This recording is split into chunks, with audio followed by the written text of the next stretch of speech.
عم نحضر حالنا لحلول العام الدراسي الجديد.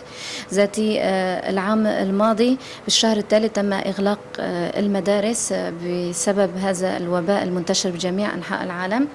ذاتي ضمن من الشهر الثالث لحتى الآن ذاتي عملنا تدريبات للمامستيات، والتدريبات كانت متنوعة. التدريب كان لهالسنة، يعني السنة الأولى فتح تدريب للاختصاصات. ذات الاختصاصات كانت بالمنهاج اللغة الكردية. الاختصاصات كانت تاريخ، جغرافيا، علوم، رياضيات، اللغة الكردية، اللغة العربية، بكافة المواد ذاتي فتحنا.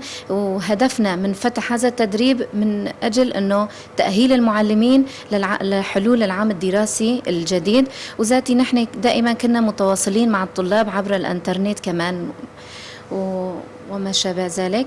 ذاتي الصعوبات اللي نحن واجهناها السنة الماضية، صعوباتنا كانت هي العدد الزائد بالمدارس. بكل صف كانت 80-90 طالب. ذاتي هي الصعوبة اللي كتير نحن واجهناها ضمن الحي.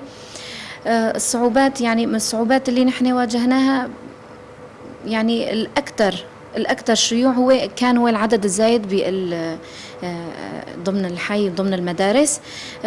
ذاتي نحن هلا عم نحط خطط مستقبلية للعام الدراسي الجديد، ذاتي مرافقة لهذا الوباء المنتشر. ذاتي عم ناخذ الإجراءات الوقائية والتدابير اللازمة من ناحية تنظيف المدارس، من ناحية تأهيل الطلاب من الناحية الصحية، وذلك يعني بأنه حتى بدنا نأهل كادر الصحي من أجل توعية الطلاب من أجل هذا المرض كمان.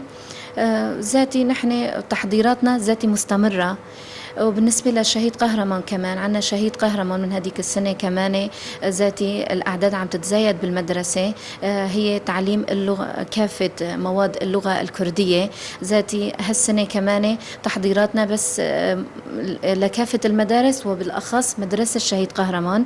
ذاتي عم نستقبل الطلاب، عدد الطلاب بشكل يعني متزايد، أعداد تقريبية، أعداد يعني الأعداد تزايدت. هذيك السنة كانت 15 و500، هالسنة عم تتزايد أكيد.